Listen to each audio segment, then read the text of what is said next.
अष्टवक्र उवाच तेन ज्ञानं फलं प्राप्तं योगाभ्यासफलं तथा तृप्तस्वाच्छेन्द्रियो नित्यम् एकाकी रमते तुय न कदाचित् जगति अस्मिन् तत्त्वाग्नौ अन्तर्खिद्यति यथा एकेन तेनेदं पूर्णं ब्रह्माण्डमण्डलम्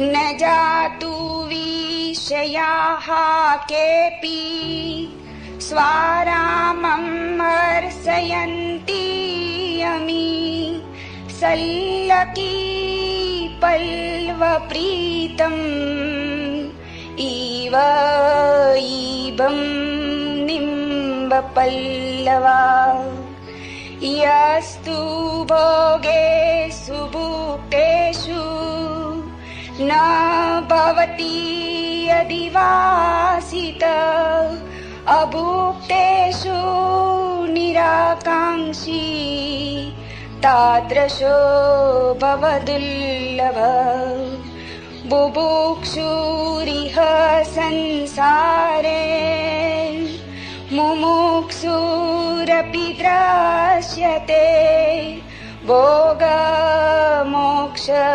निराकाङ्क्षी विरलो महाशय धर्मार्थकाममोक्षेषु जीविते मरणे तथा कस्यपि उदारचित्तस्य हेयोपादेयता नहि वाचा न विश्वविलये न द्वेष तस्य च स्थितौ यथा जीविकया तस्मात् धन्य आस्ते यथा सुखम्।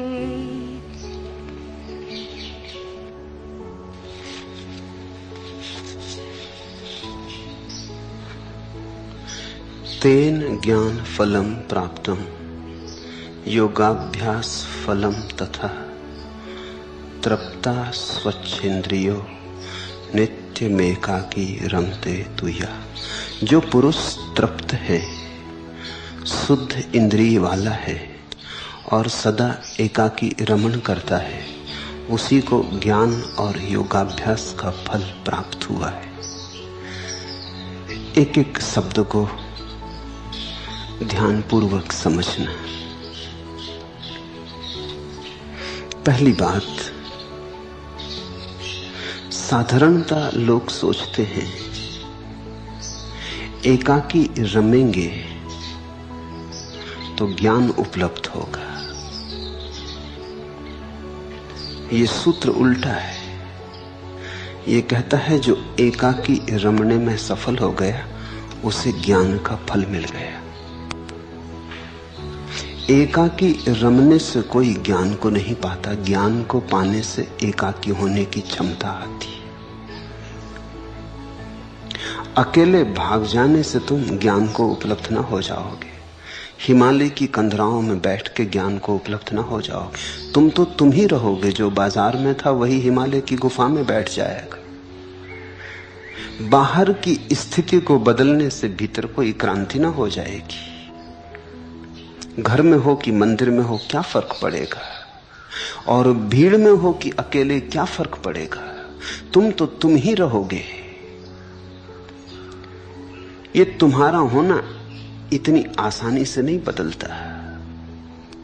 तो कोई संसार को छोड़ के चला गया है, सोचता है संसार को छोड़ने से बदलाहट हो जाएगी।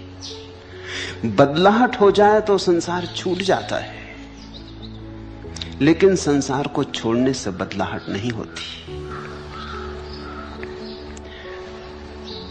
यह सूत्र अत्यधिक महत्वपूर्ण है। मेरी पूरी देशना यही है। लोगों ने अक्सर कारण को कार्य समझ लिया है, कार्य को कारण समझ लिया है।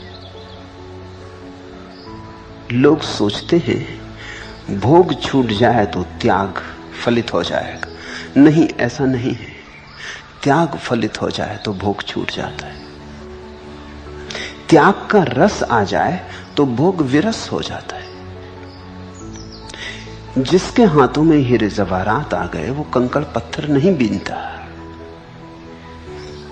लेकिन तुम सोचते हो कि कंकड़ पत्थर बीनना बंद कर देने से हीरे जवाहरात हाथ में आ जाएंगे, तो तुम बड़ी गलती में पड़े हो। कंकड़ पत्थर न बीनने से केवल कंकड़ पत्थर न हाथ में रहेंगे, हीरे जवाहरातों के आने का क्या संबंध है? तुमसे कोई कहता है धन छोड़ दो, तो ज्ञान उपलब्ध हो जाएगा। जैसे कि धन ज्ञान को रोक सकता है। धन की सामर्थ्य क्या? कोई कहता है परिवार, बच्चे, पत्नी, पति को छोड़ दो, तो परमात्मा उपलब्ध हो जाएगा। जैसे पति, परिवार, घर, ये परमात्मा और तुम्हारे बीच आड़ बन सकते। परमात्मा को ऐसी क्षुद्र चीजें रुकावट डाल सकती हैं। ऐसी व्यर्थ की बातों में मत पड़ना। हाँ, परमात्मा मिल जाए तो तुम्हारा रस इन चीजों से छूट जाता है। छूट जाता है, छोड़ना नहीं पड़ता। फल का अर्थ होता है अपने से हो जाता है, करना नहीं पड़ता। वृक्ष पर फल लगते हैं, कोई लगाता है? लगते अपने से लगते। तुम्हारी किसी चेष्टा का परिणाम नहीं है। तुम खींच खींच के फल नहीं लाते हो, और बाजार से लाके तुम फल वृक्षों पर लटका दो तो तुम किसको धोखा दे रहे हो? वे फल सत्य नहीं है। तो कोई आदमी संसार से चला जाए, बैठ जाए गुफा में, ऊपर से देखे बड़ा शांत, फल बाजार से खरीद लाया है, भीतर तो बाजार का कोलाहल होगा। बाजीद के पास एक युवक आया और उसने कहा कि मुझे अपने चरणों में ले लें, मैं सब छोड़ के आ गया हूं। बाजीद ने कहा चुप, बकवास बंद, भीड़ तू पूरी साथ ले आया है। वो युवक चौंका। उसने अपने चारों तरफ देखा, पीछे देखा, कोई भी नहीं है। भीड़ कहां? ये बाजीद पागल तो नहीं? उसने कहा कैसी भीड़? किस भीड़ की बात कर रहे? मैं सब छोड़ आया, भीड़ भी छोड़ आया। वो लोग मुझे पहुंचाने आए थे गांव के बाहर तक। मेरे परिवार के लोग रोते भी थे, पत्नी छाती पीटती थी, पर कड़ा जी करके सब कुछ छोड़ आया। बाजीद ने कहा इधर उधर मत देख, आंख बंद कर भीतर देख। वे सब वहीं के वहीं खड़े। उस युवक ने आंख बंद की, भीड़ मौजूद थी। पत्नी अभी भी रो रही थी भीतर। अभी भी वो अपने को समझा रहा था, कड़ा कर रहा था जी। बच्चों की याद आ रही थी, मित्रों के चेहरे जिनको पीछे छोड़ आया है, वो खींच रहे थे। तब उसकी समझ में आया, यहां वहां भीड़ नहीं थी, आगे पीछे भीड़ नहीं थी, भीड़ भीतर है। तुम भाग जाओ जंगल में, भीड़ अगर बाहर ही होती तो तुम अकेले हो जाते, लेकिन भीड़ भीतर है। भीड़ तुम्हारे चित्त में, तुम्हारा चित्त ही भीड़ है। तो कभी ऐसा भी होता है कि कोई भीड़ में भी अकेला होता है, और कभी ऐसा भी कि कोई अकेला बैठा भी भीड़ में होता है। इसलिए ऊपर ऊपर की बातों में बहुत आग्रह मत करना। बात भीतर की है, बात गहरे की, गहराई की है। जो पुरुष तृप्त है, शुद्ध इंद्रिय वाला है और सदा एकाकी रमण करता है, उसी को ज्ञान का और योगाभ्यास का फल प्राप्त हुआ है। ये फल है, कॉन्सिक्वेंस, कारण नहीं, कार्य है। सहज फल जाता है। तो जीवन की अंतर्दृष्टि बदलनी चाहिए। तेन ज्ञान फलम प्राप्तम, उसे मिल गया ज्ञान का फल, उसे मिल गया योग का फल। किसे? तो परिभाषा की है तृप्ता, जो तृप्त है, सब भांति तृप्त है, जिसके जीवन में अतृप्ति का कोई स्वर न रहा, जिसके मन में किसी चीज की कोई आकांक्षा न रही। ऐसा कब घटेगा? तुमने कहावत सुनी है, संतोषी सदा सुखी। उससे भी ज्यादा महत्वपूर्ण बात है सुखी सदा संतोषी।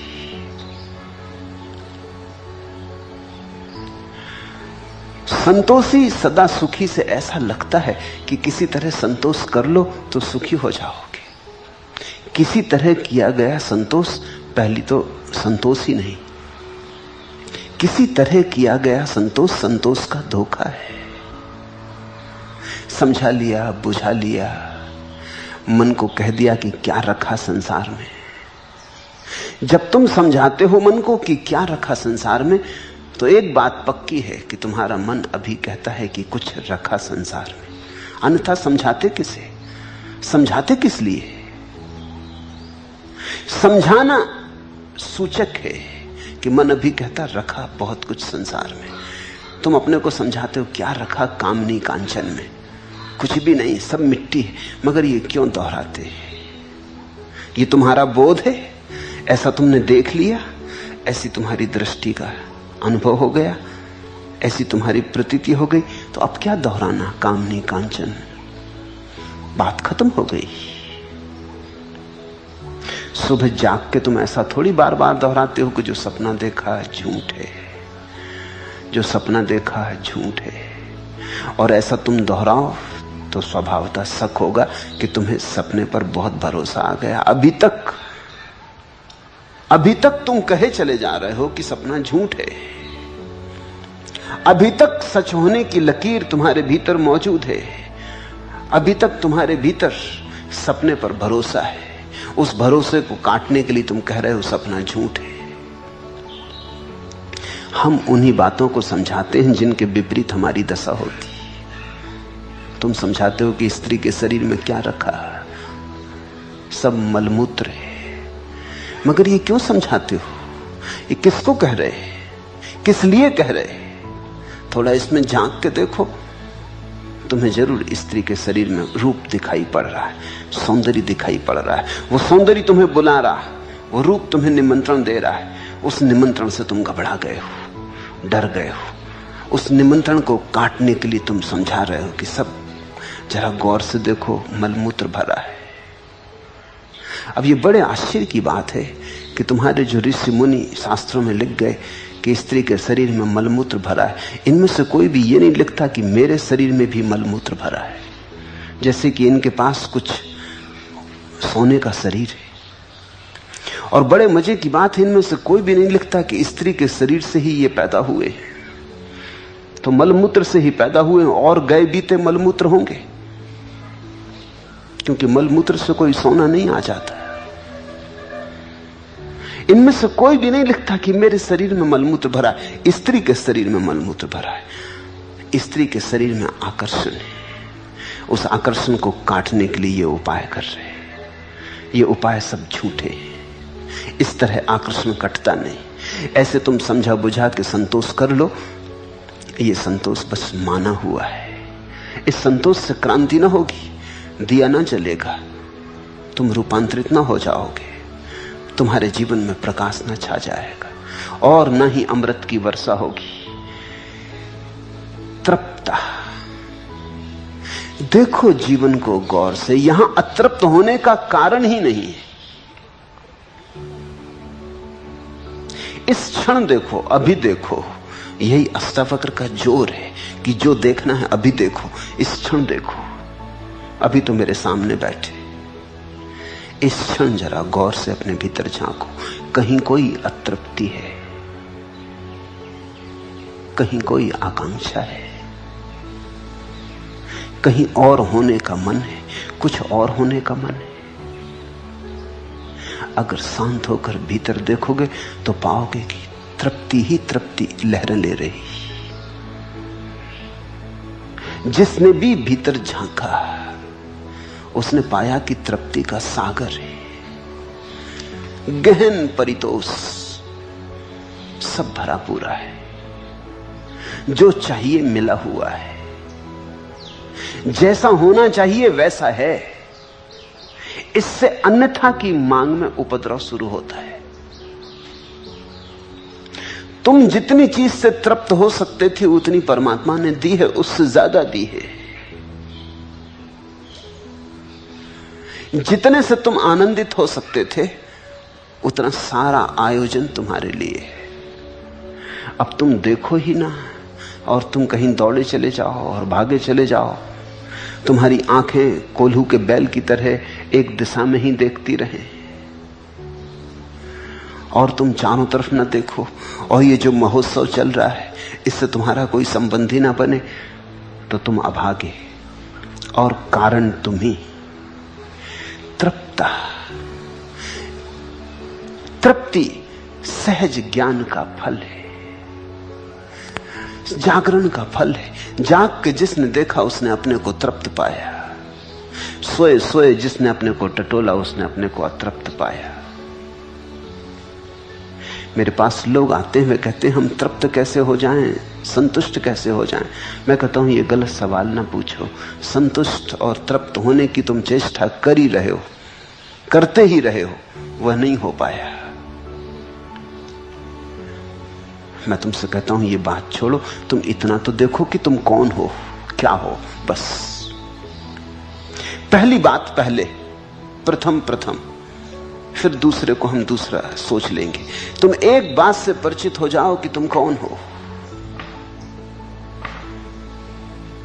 रमन महर्षि के पास पाल ब्रंटन जब गया तो वो बहुत से प्रश्न लेके गया था, लेकिन रमन ने कहा बस एक ही प्रश्न सार्थक है, यही पूछना सार्थक है कि मैं कौन हूं, बाकी सब प्रश्न अपने से हल हो जाएंगे। तू एक ही प्रश्न पूछ ले। तो उसने कहा अच्छी बात, यही पूछता हूं कि मैं कौन हूं। रमन ने कहा ये भी तू मुझसे पूछता है, आंख बंद कर और अपने से पूछ ले कि मैं कौन हूं। पूछता जा, खोजता जा। तू है इतना तो पक्का है, तू है और चेतन है इतना भी पक्का है, नहीं तो मुझसे पूछना कैसे आता है। जीवत है, चैतन्य है, अब और क्या चाहिए। दो महाघटनाओं का मिलन तेरे भीतर हो रहा, चैतन्य और जीवन मिला, अब और क्या चाहिए तृप्ति के लिए। तुम्हें जीवन के वरदान का कोई स्मरण नहीं है, तुम भूल ही गए कि तुम्हारे पास क्या है, जीवन है। सिकंदर जब भारत से वापस लौटता था एक फकीर को मिलने गया। फकीर से उसने कहा कि जानते हैं मैं कौन हूं? सिकंदर महान, सारी दुनिया का विजेता। वो फकीर हंसने लगा। उसने कहा कभी ऐसे ही सपने मैंने भी देखे थे, मगर मैं समय के पहले जाग गया। तू अभी जागा कि नहीं? कौन सपने नहीं देखता सिकंदर होने के? उस फकीर ने कहा ये कोई नई बात है, हर आदमी यही सपना लेके पैदा होता है। सिकंदर ने कहा मैं समझा नहीं। उस फकीर ने कहा ऐसा सोच, रेगिस्तान में तू खो जाए और प्यास लगे जोर से, और कोई आदमी कहे कि एक गिलास जल मैं तुझे दे सकता हूं, कितना साम्राज्य तू देने को राजी होगा एक गिलास जल के लिए? उसने कहा आधा दे दूंगा उस क्षण में। तो फकीर ने कहा वो जिद्दी हो और कहे कि मैं तो पूरा लूंगा, तो तू पूरा साम्राज्य देने को राजी होगा एक गिलास के लिए? सिकंदर ने थोड़ा सोचा और उसने कहा कि ऐसी घड़ी होगी मरुस्थल में भटका होऊंगा तो पूरा साम्राज्य भी दे दूंगा। वो फकीर खूब खिलखिला के हंसने लगा। उसने कहा तो तूने कमाया क्या? एक गिलास पानी, मौका पड़ जाए तो एक गिलास पानी खरीद लेना। ये साम्राज्य, इसका कुल मूल्य कितना है? गला जरा अतृप्त होगा तो उसको भी तृप्त ना कर पाएगा, तो आत्मा को तो तृप्त कैसे करेगा? गले की प्यास भी ना बुझ पाएगी इससे, तो हृदय की प्यास तो कैसे बुझेगी? देह की क्षुधा भी ना मिटेगी तो आत्मा की क्षुधा तो कैसे मिटेगी? उस फकीर ने कहा बहुत हो गया पागलपन, अब उतर नीचे सपने से, जाग। एक ही प्रश्न महत्वपूर्ण है और वो पूछना है कि मैं कौन हूं। और ऐसा मत सोचना कि तुम पूछते रहोगे मैं कौन हूं मैं कौन हूं तो उत्तर आ जाएगा, जैसे कि परीक्षा की कापियों में उत्तर आते। नहीं, जब तुम पूछते ही रहोगे उत्तर तो नहीं आएगा, एक दिन प्रश्न भी रुक जाएगा। अनुभूति आएगी, उत्तर नहीं, अनुभव आएगा। जीवन और चैतन्य तुम्हारे भीतर जो मिल रहे, जो महामिलन हो रहा, जीवन और चैतन्य हाथ में हाथ डाल के जो नाच कर रहे, जो नृत्य चल रहा, उसकी प्रतीति आएगी, उसका साक्षात्कार होगा। उसी साक्षात्कार में तृप्ति है। तेन ज्ञान फलम प्राप्तम योगाभ्यास फलम तथा, जानना उन्होंने ही पा लिया ज्ञान का फल, और जानना उन्होंने ही पा लिया योग का फल। तृप्ता स्वच्छेंद्रियो, जो तृप्त हो गए और जिनकी इंद्रियां स्वच्छ हो गई, ये भी समझने जैसा है। स्वच्छ इंद्रिय, फर्क को ख्याल में लेना। अक्सर तुम्हारे धर्मगुरु तुम्हें समझाते हैं इंद्रियों की दुश्मनी, तोड़ो फोड़ो, इंद्रियों को दबाओ मिटाओ, किसी भांति इंद्रियों से मुक्त हो जाओ। अष्टावक्र का वचन सुनते हो, स्वच्छेंद्रिया, इंद्रियां स्वच्छ हो जाएं और भी संवेदनशील हो जाएंगी ज्ञान का फल। ये वचन अद्भुत है। नहीं, अष्टावक्र का कोई मुकाबला मनुष्य जाति के इतिहास में नहीं है। अगर तुम इन सूत्रों को समझ लो तो फिर कुछ समझने को शेष नहीं रह जाता। इन एक एक सूत्र में एक एक वेद समाया है। वेद खो जाए कुछ न खोएगा, अष्टावक्र की गीता खो जाए तो बहुत कुछ खो जाएगा। स्वच्छ इंद्रिया ज्ञान का फल है, जिसकी इंद्रियां स्वच्छ हो गई, जिसकी आंखें साफ हैं। तुमने सुना सूरदास की कथा है, मैं मानता नहीं कि सच होगी, मानता इसलिए नहीं कि सूरदास से मेरा थोड़ा लगाव है, कि एक स्त्री को देख के उन्होंने आंखें फोड़ ली, इस भय से कि आंखें गलत रास्ते पर ले जाती। अगर सूरदास ने ऐसा किया हो तो दो कौड़ी के हो गए। हाँ, जिन्होंने कहानी गढ़ी है उनकी बुद्धि ऐसी ही रही होगी। आंखें फोड़ लोगे, इससे स्त्री के रूप से छुटकारा हो जाएगा। रात सपने में तो आंख बंद होती है, तो क्या स्त्री के रूप से छुटकारा हो जाता है? स्त्री तो और रूपवान होकर प्रकट होती। सपने में जैसी सुंदर होती हैं स्त्रियां, वैसे कहीं जाग के तुमने पाई? यही तो जिंदगी की तकलीफ है कि सपने में मिल जाती हैं और जिंदगी में नहीं मिलती, और जिंदगी में जो भी मिलती है वो सपने की स्त्री से छोटी पड़ती है, इसलिए तृप्त नहीं कर पाती। या पुरुष जीवन में जो मिलता है वो सपने के पुरुष से छोटा पड़ता है। सपने हमारे बड़े और यथार्थ बड़ा छोटा। यथार्थ बड़ा फीका है, सपने हमारे बड़े रंगीन, बड़े रुपहले, इंद्रधनुषी हैं सपने, और जिंदगी बस काली सफेद, इसमें कुछ बहुत रंग नहीं है। आंख बंद कर लेने से कोई रूप मिटेगा? आंख फोड़ लेने से कुछ रूप की कल्पना खो जाएगी? काश इतना सस्ता होता तो आंख फोड़ लेते, कान फोड़ लेते, हाथ काट देते। और ऐसा लोगों ने किया है। रूस में ईसाइयों का एक संप्रदाय था जो जनेंद्रियां काट लेता था। अब ये भी कोई बात हुई? स्त्रियां स्तन काट लेती, ये भी कोई बात हुई? जनेंद्रियां काट लेने से काम वासना चली जाएगी, काम की क्षमता चली जाएगी, लेकिन क्षमता जाने से कहीं वासना गई है? तो तुम बूढ़ों से पूछ लो, जिनकी क्षमता चली गई, वासना चली गई। सच तो यह है कि बुढ़ापे में वासना जैसा सताती वैसा जवानी में भी नहीं सताती, क्योंकि जवानी में तो तुम कुछ कर सकते हो वासना के लिए, बुढ़ापे में कुछ कर भी नहीं सकते, सिर्फ तड़फते हो। बूढ़े मन में जिस बुरी तरह वासना पीड़ा बन के आ जाती, कांटे की तरह चुभती, वैसे जवान मन में नहीं चुभती। शरीर तो बूढ़ा हो जाता है, वासना थोड़ी बूढ़ी होती है कभी। वासना तो जवानी रहती है, उसका स्वभाव जवानी है। शरीर थक जाता, वासना थोड़ी रुकती, वो तो दौड़ती ही रहती। तुम जब थक के भी गिर जाते हो राह पर, तब भी तुम्हारी वासना अनंत अनंत यात्राओं पर निकलती रहती। अगर ऐसा न होता तो दोबारा जन्म ही क्यों होता? अगर बूढ़े की वासना भी बूढ़ी हो गई, शरीर भी क्षीण हो गया, वासना भी क्षीण हो गई, तो मुक्त हो जाएगा, दोबारा जन्म नहीं होगा। दोबारा जन्म क्यों होता है? वो जो वासना जवान है वो नए शरीर की मांग करती, वो कहती खोजो नई देह, ये देह तो गई, खराब हुई, अब कुछ नया मॉडल खोजो, ये पुराना मॉडल अब काम का ना रहा। लेकिन अभी मैं नहीं मरी हूं, नई देह पकड़ो, नई देह के सहारे चलो। लेकिन चलो, फिर से खोजो। इस जीवन में तो नहीं पा पाए, अगले जीवन में शायद मिलन हो जाए, शायद तृप्ति मिले, सुख मिले, फिर खोजो। इधर बूढ़ा मरा नहीं कि उधर जन्मा नहीं। मरने और जन्मने में जरा सी देर नहीं लगती।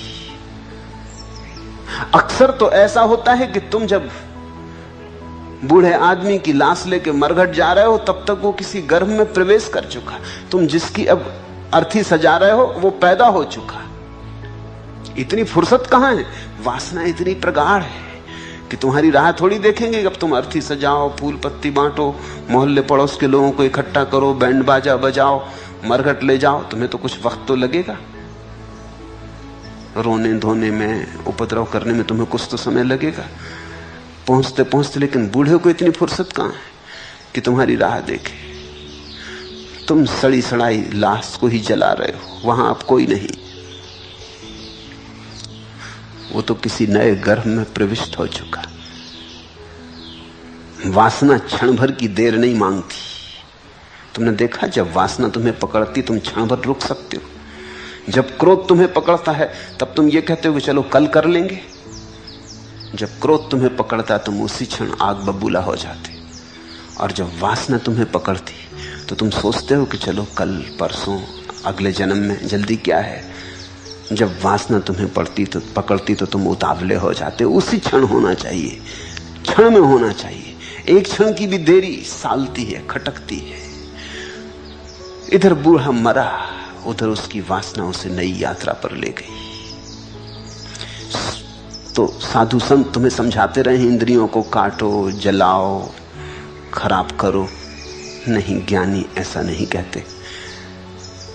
स्वच्छ इंद्रिय, तुम्हारी इंद्रियां और सेंसिटिव और संवेदनशील हो जाएंगी। तुमसे लोगों ने कहा है स्वाद को मार डालो। महात्मा गांधी के आश्रम में व्रतों में एक व्रत था स्वाद। स्वाद को मार डालो। अष्टावक्र के वचन का क्या अर्थ होगा? स्वच्छेंद्रिय का अर्थ अस्वाद हो सकता है, स्वच्छेंद्रिय का अर्थ होगा परम स्वाद। ऐसा स्वाद कि भोजन में भी ब्रह्म का अनुभव होने लगे, स्वच्छेंद्रिय का अर्थ होता है। स्वाद मार डालो तो जीभ से, रसना से जो परमात्मा की अनुभूति हो सकती थी वो मर जाएगी। पश्चिम का बड़ा विचारक लुई फिशर गांधी जी को मिलने आया। वो उनके ऊपर किताब लिख रहा था। अपने साथ ही उन्होंने भोजन पे बिठाया। वो नीम की चटनी खाते थे, उसकी थाली में भी नीम की चटनी रखती, स्वाद खराब करने को। अस्वाद का व्रत चल रहा है तो नीम की चटनी, ताकि थोड़ा बहुत स्वाद अगर भोजन में से आ जाए तो नीम की चटनी उसको खराब कर दे।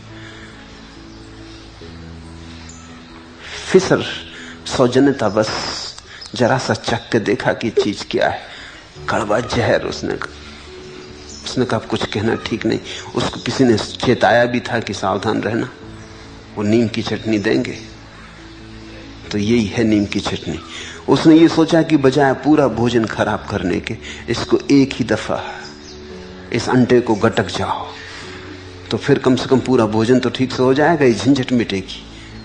तो वो पूरी चटनी एक साथ गटक गया। गांधी जी ने कहा कि और लाओ। फिशर को चटनी बहुत पसंद आई। तुम स्वाद को मार ले सकते हो। कभी कभी स्वाद अपने से भी मर जाता है, लेकिन तुमने उसमें कुछ महिमा देखी। बुखार के बाद तुम्हारी रसना छीन हो जाती, क्योंकि रसना के जो स्वाद को देने वाले छोटे छोटे अंकुर हैं वो रोग में शिथिल हो जाते। तो तुम मिठाई भी खाओ तो मीठी नहीं मालूम पड़ती, भोजन में कोई स्वाद नहीं आता, सब तिक्त तिक्त मालूम होता है, उदास उदास। लेकिन उससे कुछ महिमा आती, उससे कुछ आत्मा का अनुभव होता है। और अगर इतना सस्ता हो तो जीभ पे एसिड डलवा के खराबी कर लो एक बार, बार बार नीम की चटनी क्या खानी, एक दफा साफ करवा लो, चले जाओ डॉक्टर से, वो छील के अलग कर देगा। बहुत थोड़े से स्वाद के अनुभव को लेने वाले बिंदु हैं जीभ पर, वो अलग कर देगा, ऑपरेशन करवा लो। मगर इससे क्या तुम किसी आत्मानुभव को उपलब्ध हो जाओगे? नहीं, न तो आंख के फूटने से रूप में रस जाता है, न स्वाद के मिटने से स्वाद में रस जाता है। स्वाद ऐसा गहन हो जाए कि भोजन तो मिट जाए और परमात्मा का स्वाद आने लगे। अन्नम ब्रह्म, उपनिषद कहते कि अन्न ब्रह्म है। तो स्वाद को बढ़ाओ, स्वच्छ करो, स्वाद को विराट करो।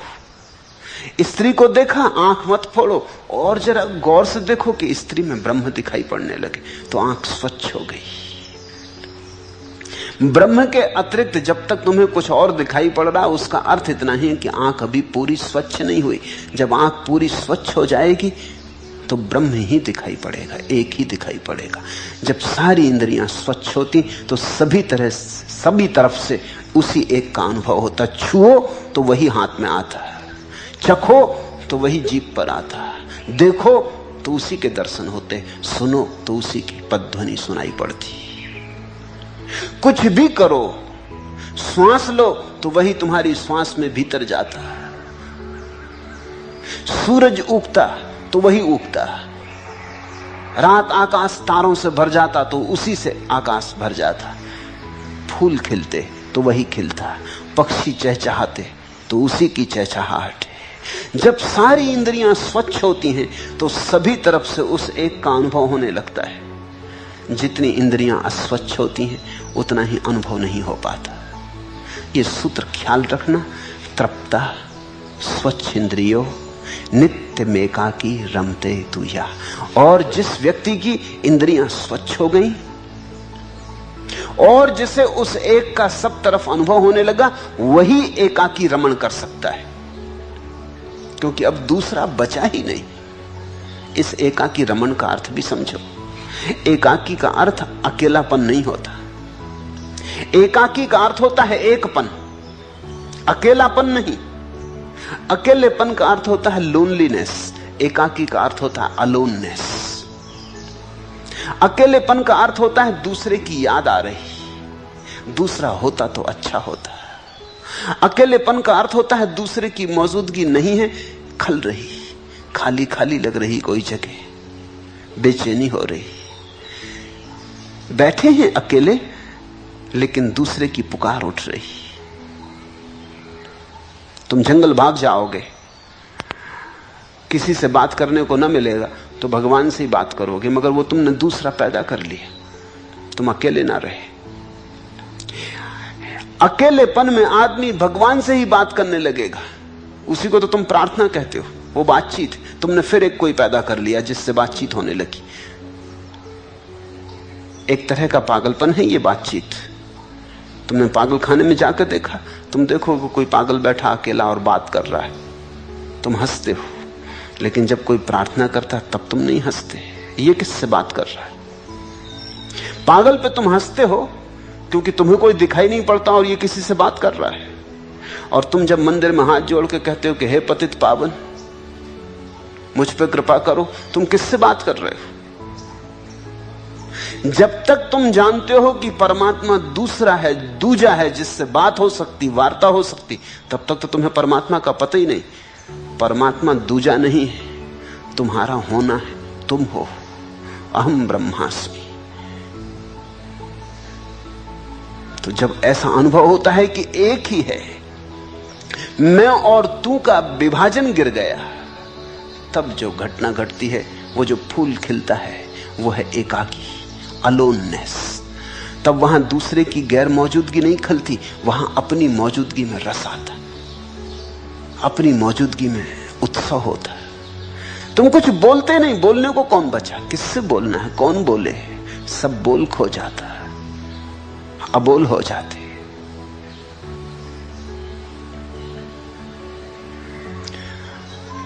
तुमने ऐसे वचन सुने होंगे जिनमें कहा गया है कि प्रभु की कृपा हो जाए तो जो बोलते नहीं वो बोलने लगते, और जो लंगड़े हैं वो दौड़ने लगते। हालत बिल्कुल उल्टी। अष्टावक्र से पूछो, अष्टावक्र कुछ और कहते। अष्टावक्र का सूत्र तुम्हें याद है? कुछ ही दिन पहले हम पढ़ रहे थे। सूत्र है कि जो पहुंच जाता है तो बोलने वाला भी चुप हो जाता और चलने वाला भी गिर पड़ता है।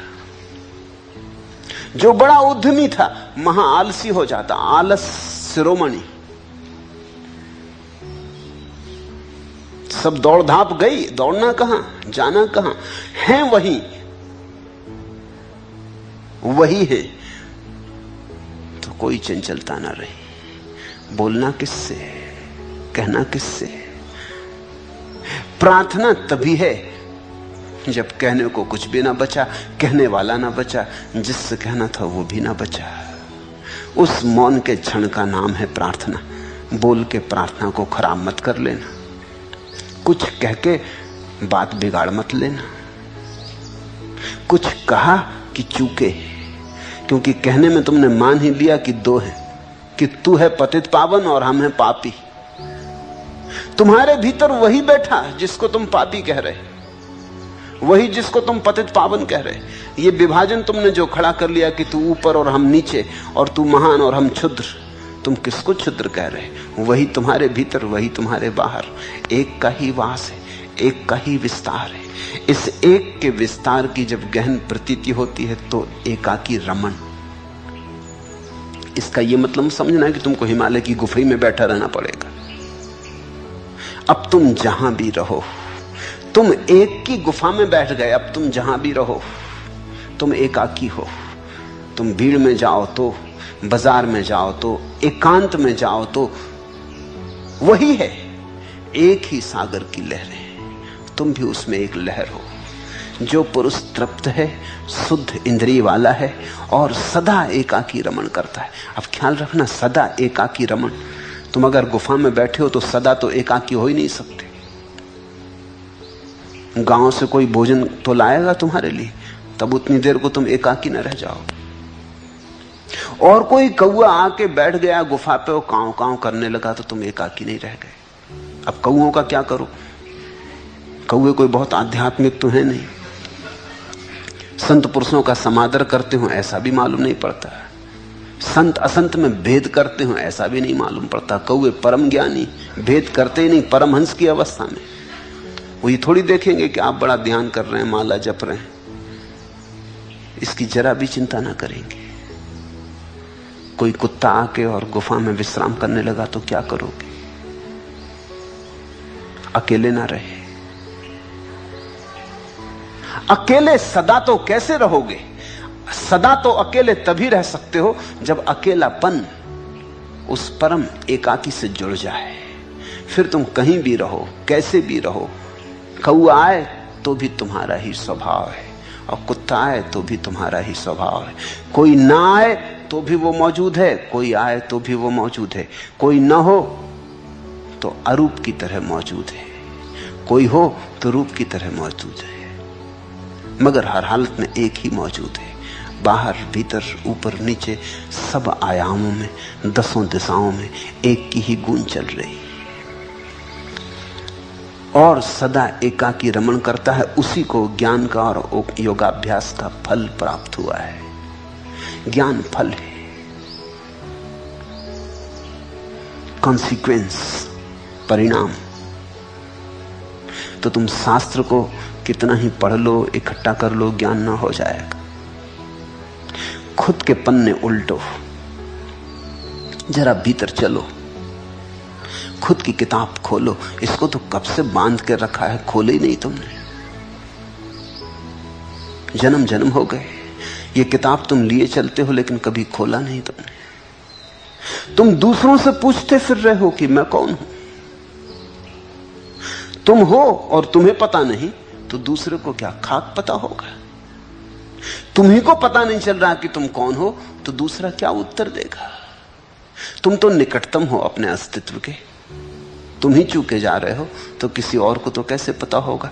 दूसरा तो तुम्हें बाहर से देखेगा, भीतर से तो बस अकेले तुम ही समर्थ हो तुमको देखने में, कोई दूसरा नहीं। दूसरा तो तुम्हें दृश्य की तरह देखेगा, दृष्टा की तरह देखने में तो तुम अकेले ही समर्थ हो, और दृष्टा ही तुम्हारा स्वभाव है। तो पूछो मैं कौन हूं? ये एक ही बात ध्यान बन जाती है अगर तुम पूछते रहो मैं कौन हूं। और ऐसा भी नहीं है कि तुम इसको शब्द में ही पूछो कि मैं कौन हूं। आंख बंद करके ये भाव रहे कि मैं कौन हूं, इस अन्वेषण पर निकल जाओ, उतरो गहरे गहरे और देखते चलो। जो जो चीज तुम्हें दिखाई पड़े और लगे कि ये मैं नहीं हो सकता, उसको भूल जाओ और गहरे उतरो। सबसे पहले शरीर मिलेगा, लेकिन शरीर तुम नहीं हो सकते।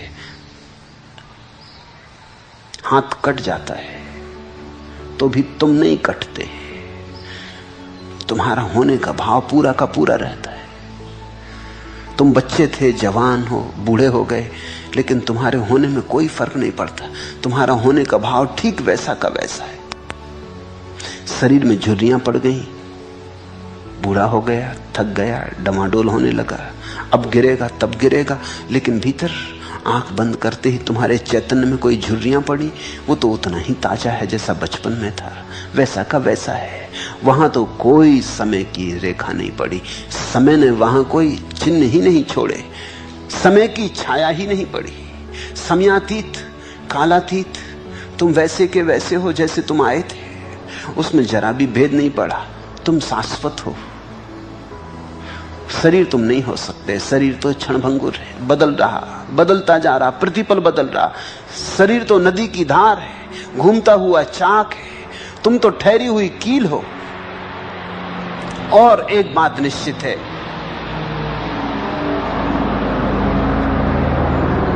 जो भी हम दृश्य की भांति देख लेते हम उससे अलग हो गए। शरीर को तो तुम दृश्य की भांति देख लेते हो, तुम उससे अलग हो गए। तुम दर्पण के सामने खड़े होते हो, दर्पण में तुम्हारा दृश्य बनता, तुम्हारा चित्र बनता। क्या तुम ये कह सकते हो बस यही तुम हो, इससे ज्यादा नहीं?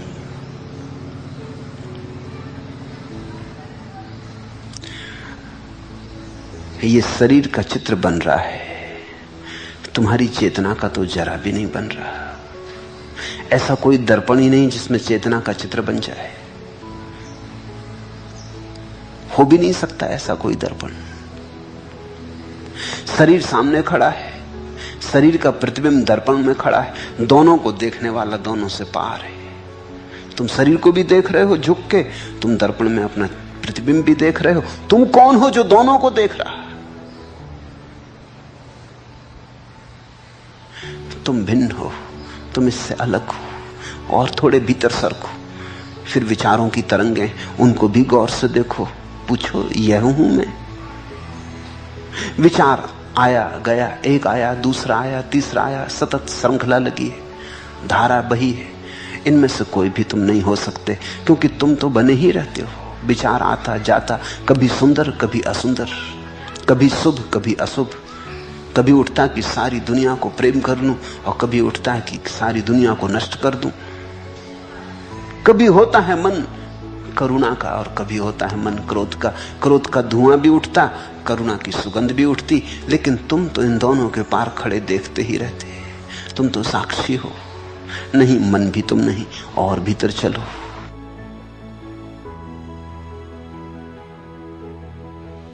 ऐसे चलते चलते चलते एक घड़ी आती जहां जो तुम नहीं हो वो छूट गया। अब वही बच रहता जो तुम हो, जिसमें सब कुछ भी इंकार नहीं किया जा सकता। नेति नेति कहते कहते नहीं यह नहीं यह, आ गए तुम अपने घर में भीतर। अब वही बचा जो अब तक कह रहा था नेति नेति, नहीं यह नहीं यह, यही तुम हो। कोई उत्तर नहीं मिल जाएगा लिखा हुआ, कहीं कोई भीतर रखी नहीं है, एक शिलापट्ट नहीं है कोई जिस पर लिखा है कि ये तुम हो। लेकिन अब तुम्हें अनुभव होगा, हो जाएगी वर्षा अनुभव की। अस्तित्व तुम्हें घेर लेगा, जीवन और चैतन्य दोनों का। गहन प्रगाढ़ प्रतीति होगी, साक्षात्कार होगा। और यही ज्ञान का फल है। इसके होते ही तुम्हारी इंद्रियां स्वच्छ हो जाएंगी, इसके होते ही जीवन तृप्त हो जाएगा, इसके होते ही तुम अकेले हो गए, मगर अकेलापन नहीं, एकाकीपन। अब परमात्मा ही बचा।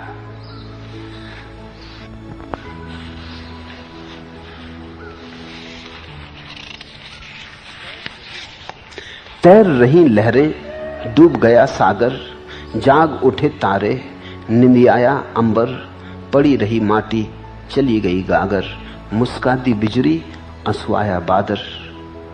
मुंदे नैन सपने, खुली दीठ दर्पण, फलित हुआ चिंतन, अखुआया दर्शन। मुंदे नैन सपने, खुली दीठ दर्पण। तुम अभी आंख बंद किए किए जी रहे हो। तुम्हें बड़ी हैरानी होगी, तुम तो कहते हो हम आंख खोल के जी रहे हैं। तुम्हारी बाहर आंख खुली है तो भीतर आंख बंद है। जिस दिन तुम बाहर से आंख बंद करोगे, भीतर आंख खुलेगी। इस उल्टे गणित को ख्याल में ले लेना। अगर बाहर ही आंख खुली रही तो भीतर आंख बंद है, भीतर तुम अंधे हो। थोड़ी बाहर आंख बंद करो तो दृष्टि भीतर मुड़े। वही दृष्टि जो बाहर संलग्न है, भीतर मुक्त हो जाती है। अभी तो भीतर सपने ही सपने हैं, अभी भीतर सच कुछ भी नहीं। मुंदे नैन सपने, ये जो बाहर खुली आंख है, भीतर तो आंख मुंदी है। मुंदे नैन सपने, खुली दीठ दर्पण। जरा बाहर से आंख बंद करो ताकि भीतर आंख खुले।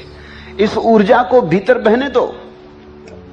ये जो बाहर देखने का चाव है, इसी चाव को जरा भीतर की तरफ मोड़ो, समझाओ, बुझाओ, फुसलाओ, राजी करो। कहो कि चल जरा भीतर भी देखें। बाहर बहुत देखा, आंखें थक गई, पथरा गई, कुछ मिलता तो नहीं। थोड़ा भीतर भी देखें, थोड़े अपने भीतर भी देखें। जिससे हम खोज रहे हैं, कौन जाने भीतर ही पड़ा हो। इसके पहले कि तुम सारी दुनिया में खोजने निकल जाओ, अपने घर में खोज लेना, क्योंकि दुनिया बहुत बड़ी है। खोजते खोजते खोजते कहीं ना पहुंचोगे। कहीं ऐसा ना हो कि अंत में पता चले जिसे हम खोजने चले थे वो घर में ही पड़ा था। और ऐसा ही है, जिन्होंने भीतर खोजा उन्होंने पा लिया, और जिन्होंने बाहर खोजा उन्होंने कभी नहीं पाया। निरपवाद रूप से जिन्होंने अब तक खोजा है, पाया है, वे भीतर के खोजी हैं। निरपवाद रूप से जिन्होंने खोजा बहुत और पाया कभी नहीं, वे बाहर के खोजी हैं।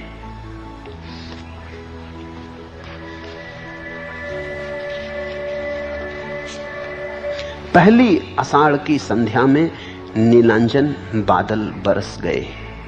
फट गया गगन में नील मेघ, पथ की गगरी ज्यों फूट गई। बौछार ज्योति की बरस गई, झर गई बेल से किरण जुही। मधुमयी चांदनी फैल गई, किरणों के सागर बिखर गए। जरा भीतर चलो,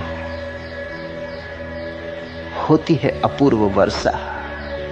पहली आषाढ़ की संध्या में नीलांजन बादल बरस गए। फट गया गगन में नील मेघ, पथ की गगरी ज्यों फूट गई।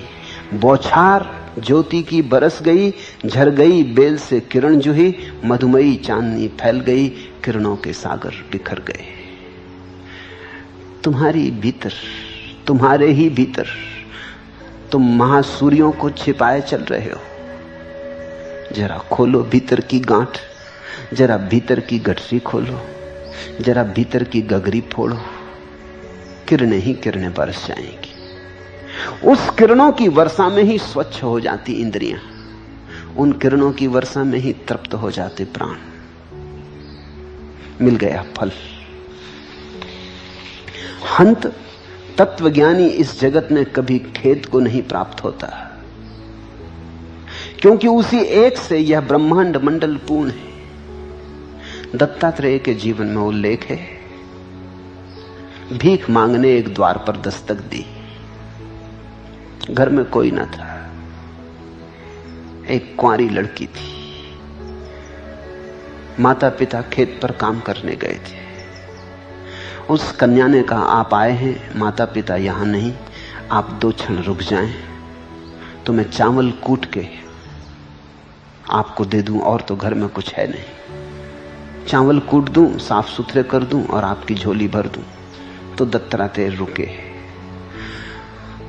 उस कन्या ने चावल कूटने शुरू किए तो उसके हाथ में बहुत चूड़ियां थी, वो बचने लगी। उसे बड़ा संकोच हुआ, ये शोरगुल, ये छन छन छन की आवाज, साधु द्वार पर खड़ा। तो उसने एक एक करके चूड़ियां उतार दी। धीरे धीरे आवाज कम होने लगी। दत्तात्रेय बड़े चौंके। आवाज धीरे धीरे बिल्कुल कम हो गई, क्योंकि एक ही चूड़ी हाथ पर रही। फिर जब वो उन्हें देने आई चावल तो उन्होंने पूछा कि एक बात पूछनी, पहले तूने चावल कूटने शुरू किए तो बड़ी आवाज थी, फिर धीरे धीरे आवाज कम होती गई, हुआ क्या? फिर आवाज खो भी गई। तो उस लड़की ने कहा कि सोच करके आप द्वार पर खड़े, आपकी शांति में कोई बाधा ना पड़े। मुझे बड़ा संकोच हुआ, चूड़ियां हाथ में बहुत थी तो आवाज होती थी, फिर एक एक करके मैं निकालती गई, आवाज तो कम हुई लेकिन रही। फिर जब एक ही चूड़ी बची तो सब आवाज खो गई। तो दत्तात्रेय ने ये वचन कहा, वासो बहुना कलहो भवेद्वार्ता द्वयोरपि एकाकी विचरेद विद्वान कुमार्या इव कंकणा। कहा कि जैसे कुंवारी लड़की के हाथ पर चूड़ियों का बहुत होना शोरगुल पैदा करता, ऐसे ही जिसके चित्त में भीड़ है बड़ी आवाज होती। जैसे कुंवारी लड़की के हाथ पर एक ही चूड़ी रह गई और शोरगुल शांत हो गया, ऐसे ही जो अपने भीतर एक को उपलब्ध हो जाता, भीड़ के पार, भीड़ जिसकी विसर्जित हो जाती, वह भी ऐसी ही शांति को उपलब्ध हो जाता है। कहा, बेटी तूने अच्छा किया, मुझे बड़ा बोध हुआ। जिसे बोध की तलाश है उसे कहीं से भी मिल जाता। जिसे बोध की तलाश नहीं है वो बुद्ध वचनों को भी सुनता रहे, ठीक बुद्ध के सामने बैठा रहे तो भी कुछ नहीं। बांसुरी बजती रहती, भैंस पगुराती रहती, उसे कुछ मतलब नहीं। न कदाचित जगति अस्मिन् तत्वतो हंत खिद्दति यत एकेन तेनेदम पूर्णम ब्रह्मांड मंडलम। हंत शिष्य तत्वज्ञानी इस जगत में कभी खेद को नहीं प्राप्त होता, क्योंकि उसी एक से ये ब्रह्मांड मंडल पूर्ण है। ये वचन सीधा साधा है लेकिन बड़ा गहरा। शायद तुमने ज्ञापाल सात्र का प्रसिद्ध वचन सुना हो, जिसमें सात्र कहता है, दी अदर इज हेल। दूसरा नरक है, दूसरे के कारण नरक है। जहां दूसरा है वहां कलह है। दूसरे की मौजूदगी ही कलह है। तो एक तो उपाय है, सस्ता उपाय, कि तुम दूसरे को छोड़ के भाग जाओ, लेकिन ये बड़ा सस्ता उपाय है, कहीं ज्यादा भाग ना सकोगे। मैंने सुना एक आदमी भाग गया, वो जाके बैठा एक झाड़ के नीचे, बड़ा निश्चिंत, कभी यहां पत्नी भी नहीं, बेटे भी नहीं, कोई सताने वाला नहीं। अब परम ध्यान करूंगा। एक कौए ने आके बीट कर दी, वो खड़ा हो गया नाराजगी में। उसने कहा, हद हो गई, घर द्वार छोड़ के आए, ये कौआ आ गया, दूसरा तो कहीं भी मौजूद हो जाएगा।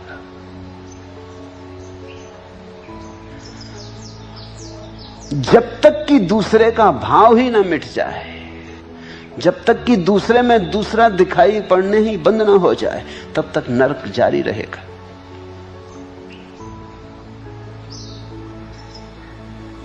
तुमने कभी ख्याल किया, तुम अकेले बैठे हो अपने कमरे में, निश्चिंत भाव से विश्राम की एक दशा में, अचानक किसी ने द्वार पे दस्तक दी। दस्तक होते ही तनाव पैदा हो जाता। वो विश्राम गया, कोई मेहमान आ गए।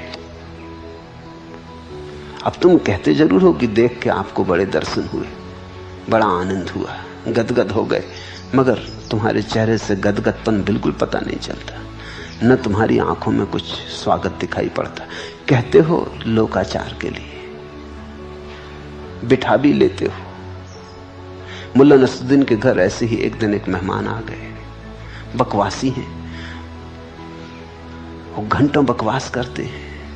मुल्ला ऊबने लगा, कई तरह से बहाने किए, कई दफे घड़ी देखी, मगर वो कुछ,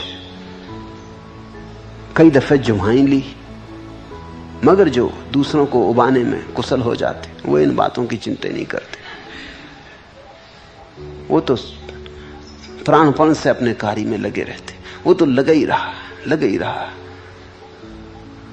आखिर मुल्ला ने कहा कि अब रात हुई जा रही है, आपको घर पहुंचने में देर होगी। तो बड़ी मजबूरी में वो उठा। उसने कहा कि हाँ, बात तो ठीक है, पत्नी भी राह देखती होगी, अब मैं चलूं। मुल्ला बड़े प्रसन्न हुए। वो उठा, 2 कदम लिए, टेबल के पास पहुंच के किताब उठा कर देखने लगा। मुल्ला ने कहा फिर एक झंझट। किताब उलट पलट के उसने वहां रखी किताब, फिर पैंतरा बदला और वापस लौट आया। और उसने कहा कि ऐसा याद आता है कि कुछ कहना चाहता था। मुल्ला ने कहा शायद नमस्ते तो नहीं कहना चाहते।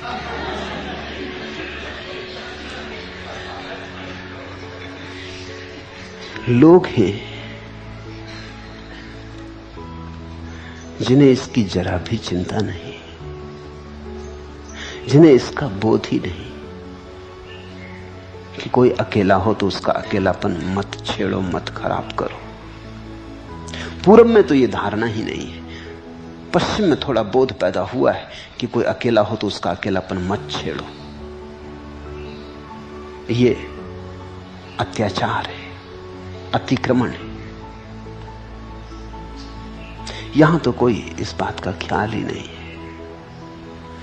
क्यों किसी के अकेलेपन को खंडित करना अनाचार है, अनीति है। इसलिए कि अकेलेपन में ही थोड़ा विश्राम है। जैसे ही दूसरा आया कि विश्राम गया, जैसे ही दूसरा मौजूद हुआ कि दूसरे की मौजूदगी तनाव की तरंगें पैदा करने लगती। तुम स्वस्थ नहीं रह जाते, तुम सरल नहीं रह जाते।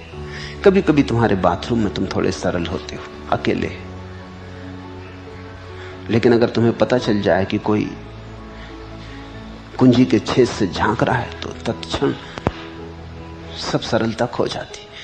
हो सकता है क्षण भर पहले तुम आईने में मुंह बिचका रहे थे और मजा ले रहे थे, या कोई बचपन की धुन गुनगुना रहे थे, मगर पता चल जाए कि कोई तुम्हारा बेटा ही, छोटा बेटा ही झांक रहा कुंजी के छेद से, तो भी तुम रुक गए, तुम सरल ना रहे, स्वाभाविक ना रहे। हमारे जीवन का अधिकतम तनाव यही है कि दूसरे की आंख हमें बेचैन कर देती और दूसरे का आंख हमें मुखौटा ओढ़ने के लिए मजबूर कर देती। तो जो हम नहीं है वो दिखलाना पड़ता, जैसे हम नहीं है वैसा बतलाना पड़ता। मुस्कुराहट नहीं आ रही तो खींच खींच के लाना पड़ता है। जो नहीं कहना है कहना पड़ता है। जो भीतर की सरलता और सहजता है उसे रोकना पड़ता है। और हम भीड़ में ही जीते हैं 24 घंटे, तो धीरे धीरे हमें अपना वास्तविक चेहरा ही भूल जाता। यही मुखौटे याद रह जाते। दफ्तर जाओ तो मालिक के सामने एक मुखौटा ओढ़ो। तुमने ख्याल किया, तब जब तुम दफ्तर जाते हो और चपरासी को पार करते हो तब तुम एक मुखौटा ओढ़े होते हो चपरासी के पास से गुजरते वक्त, और जब मालिक के कमरे में प्रवेश करते तत्क्षण मुखौटा बदला। अब तो प्रक्रिया इतनी यंत्रवत हो गई कि तुम्हें पता नहीं चलता। जैसे आदमी होशियार ड्राइवर गियर बदलता, कुछ पता नहीं चलता। बैठने वाले यात्री को भी पता नहीं चलता, तुम गियर बदलते रहते हो। चेहरा बदल लिया। चपरासी के पास से ऐसी अकल के निकले थे जैसे वो कोई तुच्छ कीड़ा मकोड़ा है। तब एक चेहरा था। मालिक के सामने खुद ही कीड़े मकोड़े हो गए, पूंछ हिलाने लगे, एकदम चेहरा बदल लिया। मुल्ला नसरुद्दीन के पास एक आदमी मिलने आया।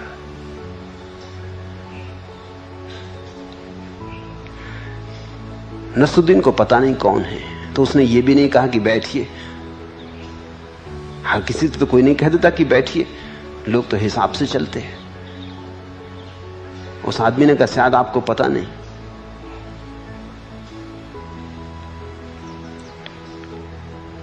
कि मैं कांग्रेस का नेता हूं, एमपी हूं।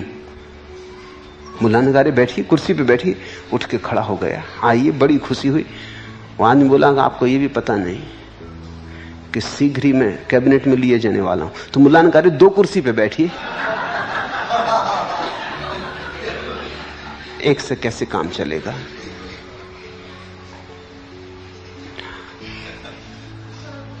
आदमी को देख के 24 घंटे हम चेहरे बदलते। घर आए तो पत्नी को देख के एक चेहरा, बेटे को देख के एक चेहरा। इन सब चेहरों की भीड़ में हमें भूल ही जाता कि असली चेहरा क्या है। जिन फकीर अपने साधकों को कहते हैं सबसे पहले अपना असली चेहरा खोजो, ओरिजिनल फेस, तब काम शुरू होगा। ये झूठे चेहरों से काम नहीं चलेगा, क्योंकि झूठे चेहरों से तुम परमात्मा तक नहीं पहुंच सकते। असली चेहरा खोजो, असली चेहरा जो जन्म के पहले तुम्हारे पास था और मौत के बाद फिर तुम्हारे पास होगा। ये बीच की भीड़ हटाओ। असली चेहरा तो सिर्फ एकांत में ही खुलता है, लेकिन हम एकांत को बिल्कुल भूल गए हैं। और परम एकांत तो तभी उपलब्ध होता है जब हमें यह पता चल जाए कि एक ही है, फिर कोई चेहरा नहीं बदलना पड़ता। इसलिए संत पुरुष बालवत हो जाता, छोटे बच्चे जैसा हो जाता है। यहां कोई दूसरा है ही नहीं, छिपाना किससे?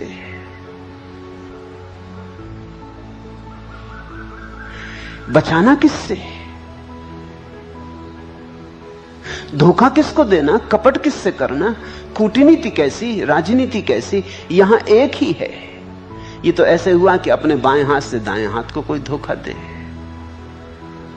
ऐसे लोग भी हैं कि बाएं हाथ से दाएं हाथ को धोखा दे ले। तुमने कभी किसी को ट्रेन में देखा? मैं अक्सर यात्रा करता था तो मुझे कई दफे ऐसा मौका आ जाता कि सज्जन अकेले ही ताश खेल रहे हैं,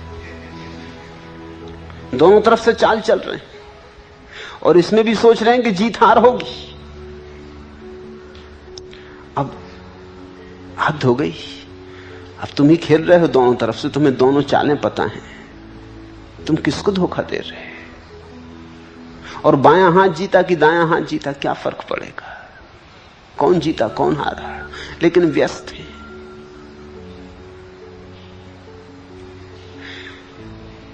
जीवन हमारा एक प्रवंचना है और प्रवंचना का मूल कारण यह है दूसरे की मौजूदगी। अब दूसरे की मौजूदगी हटाने के 2 उपाय हैं। सस्ता उपाय तो कि तुम जंगल भाग जाओ, वो काम नहीं आता। अष्टावक्र कहते हैं गहरा उपाय है, और वो है कि तुम अपने को पहचान लो और अपनी पहचान से तुम्हें पता चल जाए कि तुम ही सबके भीतर व्याप्त हो, एक ही है। ये मैं और तू में जो प्रकट हो रहा बाएं दाएं हाथ की तरह है, ये एक ही अस्तित्व के 2 पंख हैं। फिर कोई धोखा नहीं है, फिर तुम निर्दोष हो जाओगे। हंत तत्वज्ञानी इस जगत में कभी खेद को नहीं प्राप्त होता, क्योंकि उसी एक से यह ब्रह्मांड मंडल पूर्ण है। फिर खेद कैसा?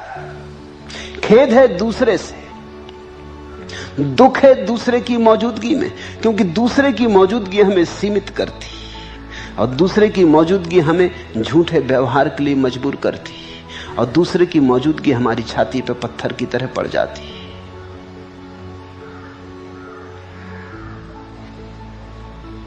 दूसरा है तो दुख है।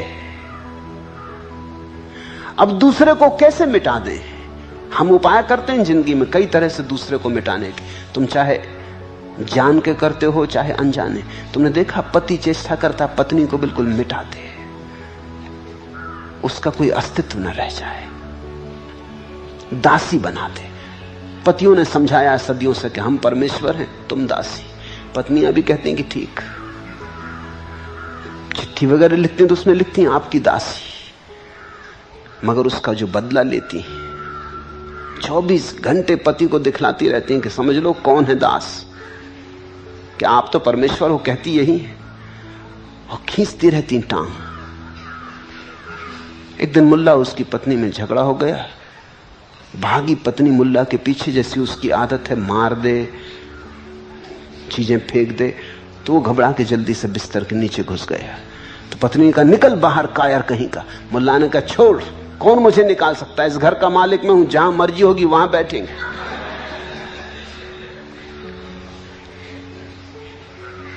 देखें कौन मुझे निकालता। पत्नी है जरा मोटी तगड़ी, वो बिस्तर के नीचे घुस नहीं सकती।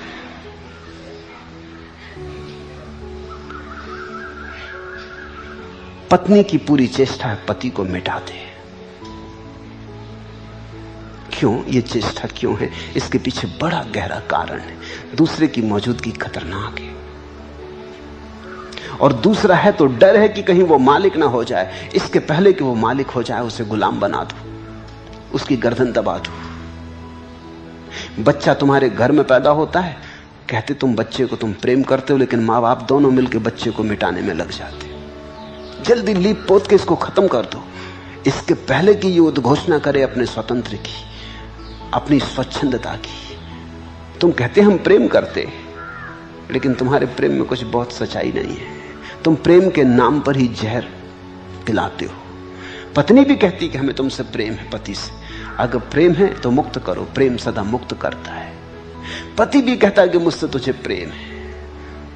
ये प्रेम तो लगता है कि ओट है, इस ओट में ही जहर का सारा खेल चलता है। ये तो ऐसा लगता है कि प्रेम की शक्कर में भीतर जहर छिपाया हुआ है। गटक जाओ प्रेम के नाम से और मरो। बच्चे को हम मार डालते, बाप कोशिश करता है, मां कोशिश करती, परिवार कोशिश करता है कि बस बच्चे में कोई स्वतंत्रता ना हो। इसलिए हम आज्ञाकारिता को बड़ा मूल्य देते हैं। आज्ञाकारिता का अर्थ तुम अपने जैसे मत होना, हम जैसे कहें वैसे होना। तुम्हारे बाप तुम्हें मार गए, तुम इनको मार डालना। ये अपने बेटों को मारेंगे। ऐसे सदियां सदियां पीढ़ियां एक दूसरे को मारती चली जाती, और आदमी बिल्कुल मुर्दा है, पीछे नहीं छूटता। अगर तुम्हें बच्चे से प्रेम है, सच में प्रेम है, तो तुम बच्चे को स्वीकार करोगे। तेरी स्वतंत्रता स्वीकार है, अंगीकार है। और ये अन्याय तुम ना करोगे क्योंकि तुम जरा ताकतवर हो तो इसकी गर्दन घोंट दो। खलील जिब्रान ने कहा है, प्रेम देना मगर अपने सिद्धांत मत देना, प्रेम देना मगर अपना शास्त्र मत देना, प्रेम करना लेकिन स्वतंत्रता मत छीन लेना। क्योंकि स्वतंत्रता छीन ली तो प्रेम हो ही नहीं सकता। प्रेम स्वतंत्रता देता है। प्रेम का सबूत ही एक है, स्वतंत्रता। प्रेम दूसरे को स्वीकार करता है अपने ही जैसा। प्रेम दूसरे में अपने को ही देखता है। अपने को तो तुम सदा स्वतंत्र देखना चाहते हो या नहीं? अपने को तो तुम चाहते हो परम स्वातंत्र मिले। तो जिससे तुम्हारा प्रेम है उसको भी तुम परम स्वतंत्रता देना चाहोगे। मगर हम हजार तरह से मिटाने की कोशिश करते हैं, क्योंकि हम डरे हुए हैं। इसके पहले कि हम ना अगर मिटाए, कहीं दूसरा हमें ना मिटाने लगे, कहीं दूसरा हमारी छाती पे सवार ना हो जाए। हम कप रहे हैं। हमारे कंपन का कारण क्या है? क्योंकि दूसरा है। और दूसरे को मिटाने का एक उपाय तो यह है कि दूसरे की गर्दन दबा दो। एक तो उपाय हिटलर का है, तो मार डालो दूसरे को, मिटा दो, बिल्कुल हत्या कर दो। न रहेगा दूसरा, न दूसरे की कोई अड़चन रहेगी। एक उपाय बुद्ध का है कि दूसरे में झांक के देख लो और अपने को ही पाल लो। न तो मिटाना पड़ता, न हिंसा करना पड़ती, न विध्वंस करना पड़ता। दूसरे में अपनी ही झलक मिल जाती, फिर दूसरा नहीं रह गया। और जिसके जीवन में दूसरा नहीं रहा, अष्टावक्र कहते हैं उसके जीवन में खेद नहीं रहा, उसके जीवन में कोई दुख ना रहा।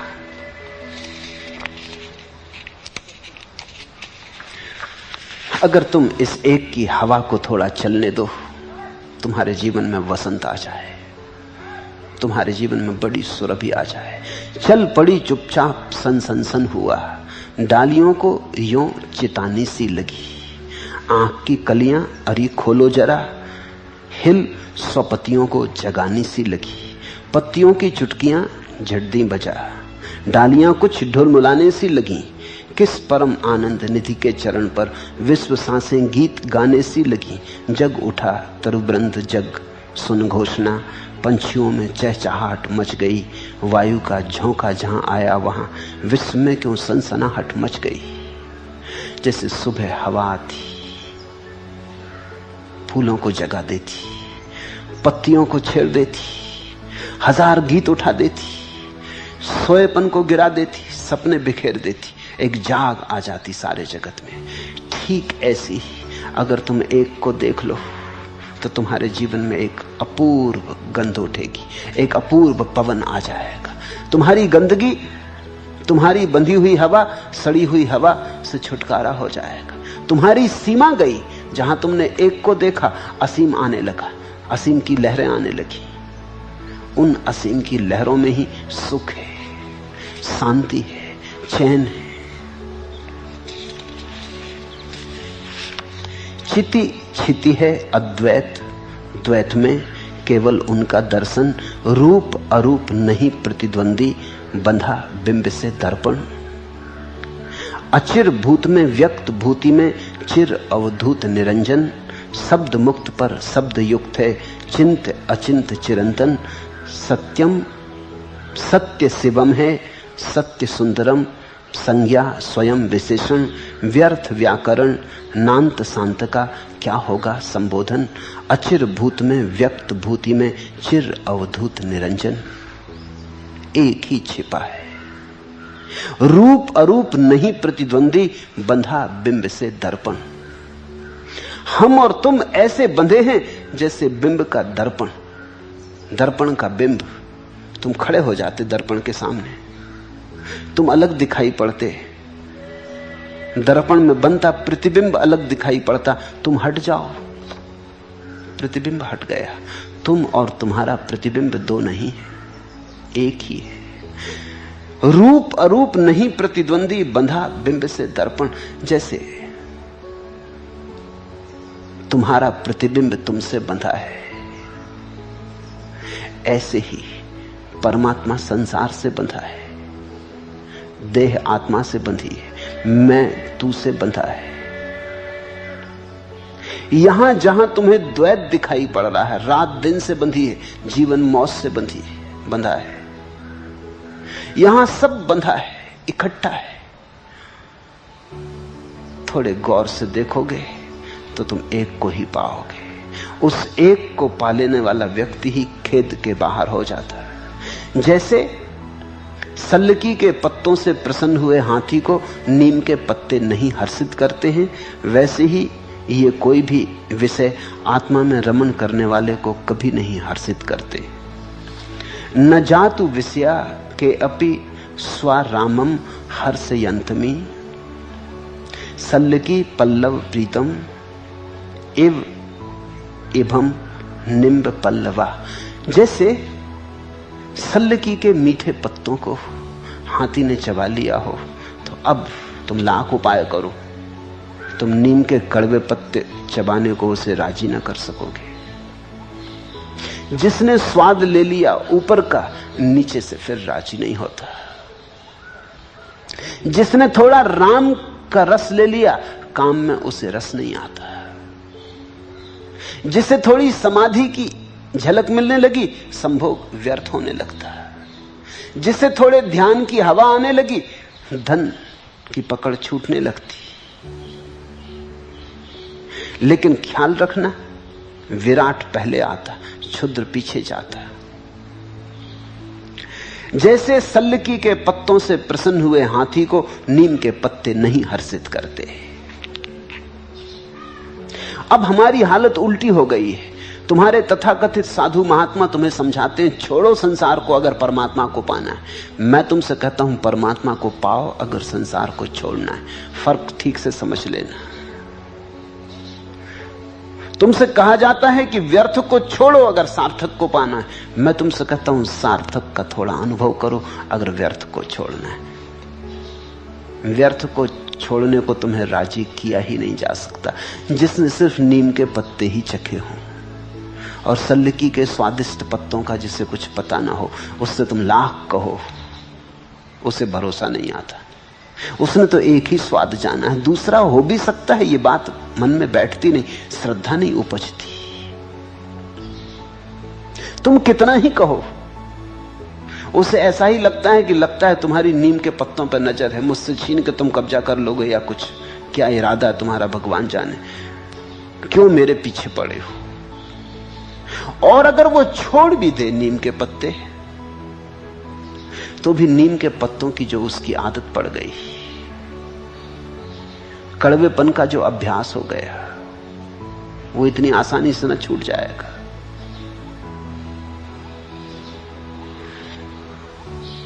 नीम के पत्ते छोड़ भी देगा तो रात सपने में नीम के पत्ते ही खाएगा, विचार में नीम के पत्ते छाया डालेंगे, बच ना सकेगा। ऊपर ऊपर से भागा रहेगा तो भीतर भीतर से जुड़ा रहेगा। नहीं, क्रांति ऐसे नहीं घटती। मेरे पास लोग आते हैं, वो कहते हैं हम तो भोगी हैं, हम कैसे सन्यास में उतरे। मैं उनसे कहता हूं तुम फिक्र छोड़ो, भोग तुम जानो, तुम सन्यास में उतरो। सन्यास में अगर स्वाद लग जाएगा, अगर सल्लीकी के पत्तों में रस आने लगा, तो फिर तुम सोच लेना। फिर नीम के पत्ते तुम्हें छोड़ने या नहीं छोड़ने वो भी तुम जानो, मैं क्यों तुम्हारी पंचायत में पड़ूं। तुम्हें नीम के पत्ते छोड़ने चाहिए ये भी मैं क्यों कहूं। अगर सल्लीकी के पत्तों का स्वाद छुड़ा दे तो ठीक, अगर न छुड़ाए तो ठीक। लेकिन ऐसा कभी हुआ नहीं। जैसे ही तुम्हें स्वादिष्ट का अनुभव हो जाता है, वैसे ही कड़वे को तुम छोड़ने लगते हो। मैं तुम्हारी झोली हीरे मोतों से भर देना चाहता हूं। मैं ये नहीं कहता कि तुम्हारी झोली में तुम जो कंकड़ पत्थर संभाले उनको फेंको, तुम खुद ही फेंकने लगोगे। एक बार तुम्हें दिखाई भर पड़ जाए हीरे जवाहरात, तुम एकदम झोली खाली कर दोगे, क्योंकि उसी जगह तो फिर हीरे जवाहरात से भरनी होगी। तुम कंकड़ पत्थर पकड़े बैठे ना रहोगे। परमात्मा को पहले पुकारो, संसार अपने से चला जाता है, उसकी तुम चिंता ही ना लो। संसार को छोड़ने में लगे तो बड़ी झंझट में पड़ जाओगे। सुख तो मिलेगा नहीं, वो जो दुख मिल रहा था वो भी ना मिलेगा। और ध्यान रखना, आदमी खाली रहने से दुखी रहना पसंद करता है। ये तुम्हें बहुत हैरानी का लगेगा, लेकिन आधुनिक मनोविज्ञान की गहरी निष्पत्तियों में एक निष्पत्ति ये भी है कि आदमी खाली होने के बजाय दुखी होना पसंद करता है। कम से कम कुछ तो है, कुछ तो है, भरे तो हैं दुख से सही। तुमने कभी ख्याल किया, अगर जीवन में कोई समस्या ना हो तो तुम बड़े उदास होने लगते हो। तुम कोई समस्या पैदा कर लेते हो, समस्या पैदा हो जाती तो तुम उलझ जाते हो, कुछ काम मालूम पड़ता है, व्यस्तता मालूम पड़ती, लगे तो हो। खाली बैठे आदमी घबराने लगता है, कुछ भी नहीं। कुछ भी नहीं हो तो ऐसा लगने लगता है मैं भी कुछ नहीं। करने से, कृत्य से अपनी कुछ परिभाषा बनती, अपना कुछ व्यक्तित्व निर्मित होता है। चलो ये हर्जा नहीं, अस्पताल में पड़े हैं, बीमार हैं, दुखी हैं, पागल हैं, मगर कुछ तो है। मनोवैज्ञानिक कहते हैं कि खालीपन की बजाय आदमी पागलपन पसंद कर लेता है, क्योंकि पागलपन में आखिर कुछ तो रूपरेखा है, सब खो तो नहीं गया। लोग इतना तो कहते हैं कि आदमी पागल है।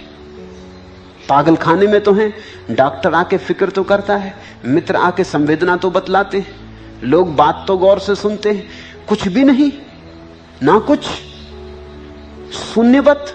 बहुत घबराती है, प्राण बहुत तड़फते। मैं इसलिए तुमसे कहता हूं, दुख तुम छोड़ ना सकोगे जब तक तुम्हें सुख का स्वाद ना लग जाए। सुख का स्वाद ना लगा तो मैं तुमसे दुख छीनना भी नहीं चाहता, क्योंकि दुख तुम्हारी संपदा है। अभी उसको छाती से लगाए तुम बैठे हो। अभी कुछ तो है, तुम एकदम खाली तो नहीं, तुम एकदम शून्य में तो नहीं पड़ गए, रिक्त तो नहीं हो गए हो। चलो धन सही, मकान सही, परिवार सही, कुछ तो पकड़े बैठे हो। हाथ में कुछ तो है, राख ही सही, तुम चाहे उसको विभूति कहो, राख ही सही, विभूति कह लो उसको, अच्छे नाम रख लो उसके, मगर हाथ में कुछ तो है। नाव कागज की सही, मगर नाव तो है, नाव जैसी तो लगती है, कम से कम डूबेगी तब डूबेगी, मगर अभी तो नाव का भरोसा है। सपना सही, जब टूटेगा तब टूटेगा, मगर अभी तो सहारा है, अभी तो इसकी सहारे को पकड़ के तैरे चले जाते, अभी तो मत छीनो। जब तक तुम्हें सत्य न मिल जाए, सपना तुमसे छीना भी नहीं जाना चाहिए। और परम ज्ञानी सदा यही चेष्टा करते रहे, सत्य पहले फिर असत्य अपने से चला जाएगा। ऐसा समझो कि कमरे में अंधेरा है। एक तो उपाय है कि अंधेरे को धक्के दे दे के निकालो, तुम पगला जाओगे, निकलेगा ना अंधेरा। दूसरा उपाय है दिया लाओ, जलाओ रोशनी, अंधेरा अपने से निकल जाता है।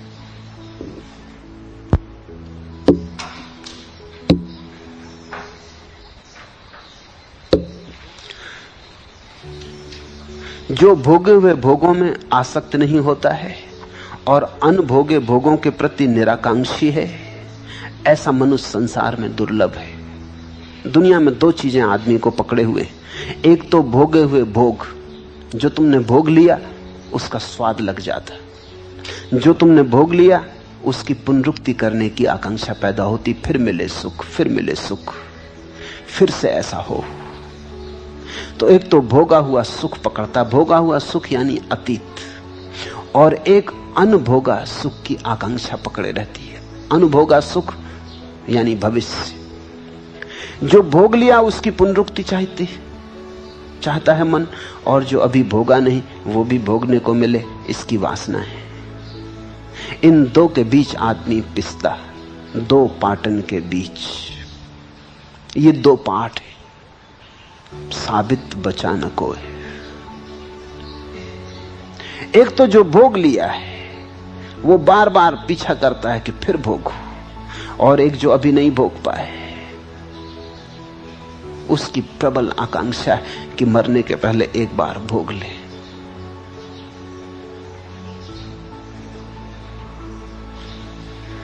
जो भोगे हुए भोगों में आसक्त नहीं और अनभोगे भोगों के प्रति निराकांक्षी है, ऐसा मनुष्य संसार में दुर्लभ है। यस्तु भोगेषु भुक्तेषु न भवत्यधिवासिता अभुक्तेषु निराकांक्षी तादृशो भव दुर्लभा। ऐसा मनुष्य संसार में खोजना बहुत दुर्लभ है, जो दोनों पाटों से बच गया हो, और जो बच गया उसने ही जीवन का सत्य जाना, उसने ही ज्ञान का फल चखा। तो अतीत से छूटो, अतीत को समझो। जो भोग लिया उसकी पुनरुक्ति में कुछ सार नहीं, क्योंकि भोग लिया तब क्या मिला? भोग तो चुके, फिर कुछ मिला तो नहीं, हाथ तो खाली के खाली रहे। अब फिर उसी को भोगना चाहते हो, ये तो बड़ी बेहोशी है। और भोगने से कुछ नहीं मिला, जो आज भोगा हुआ हो गया है वो भी कल अनभोगा हुआ था, उसको भोग के देख लिया, कुछ नहीं पाया। अब दूसरे अनभोगे सुख के पीछे भाग रहे हो। बड़ा मकान बना लिया, अब उसमें कुछ सुख नहीं पा रहे हो, अब और बड़े मकान की सोच रहे हो। मैंने सुना कि मुल्ला नसरुद्दीन एक सम्राट के घर नौकरी पर था।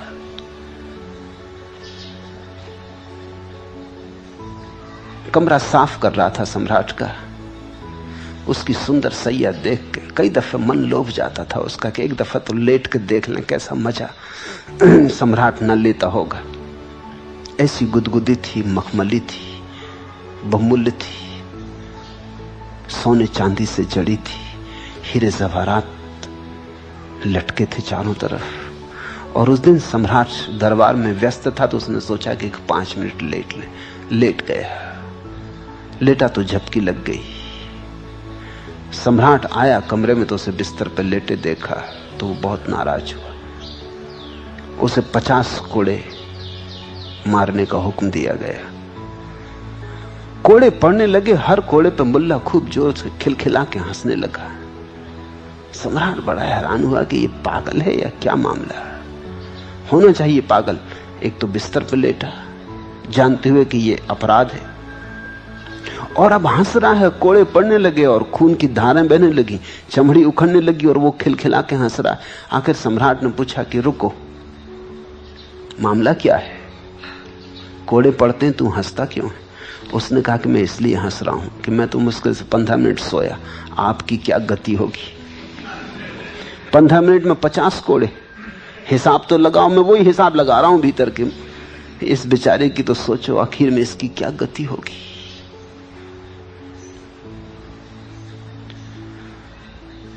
तुम जो सुख भोग लिए हो उनमें से कुछ पाया नहीं सिवाय दुख के। जरा लौट के देखो, तुम्हारे अतीत के चिन्हों को जरा गौर से देखो, घाव ही घाव हैं। पाया क्या? रस की आकांक्षा की थी, मिला कहां? अंगारे मिले, जल गए हो जगह जगह, सारे प्राण जले पड़े, छिदे पड़े। और अब तुम उन भोगों की भी आकांक्षा कर रहे हो जो अभी नहीं भोगे। उनको तो देखो जो भोग रहे, तुम उनको देख के जरा चौंको, जागो। क्योंकि ऐसा तो कभी नहीं होगा कि कुछ अनुभोगा ना बचे। अगर तुम ये सोचते हो कि सब भोग लेंगे, सब तभी जागेंगे, तो तुम कभी नहीं जागोगे। क्योंकि जगत तो अनंत है। यहां तो ऐसा कभी नहीं हो सकता कि तुम कह सको सब भोग लिए। थोड़ी तो बुद्धि का उपयोग करना होगा, थोड़ा विचार, थोड़ा ध्यान, थोड़ा देखना सीखना होगा। इस संसार में भोग की इच्छा रखने वाले और मोक्ष की इच्छा रखने वाले दोनों देखे जाते हैं, लेकिन भोग और मोक्ष दोनों के प्रति निराकांक्षी कोई विरला महाशय ही है।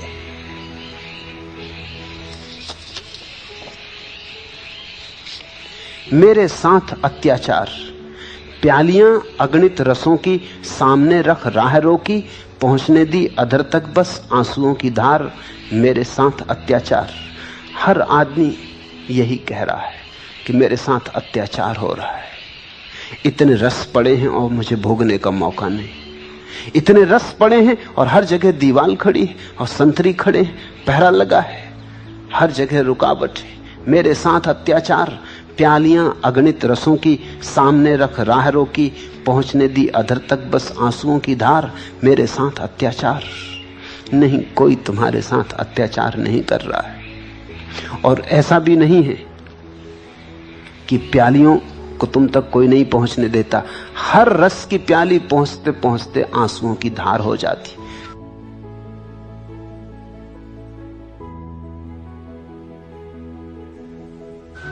कोई कर नहीं रहा है।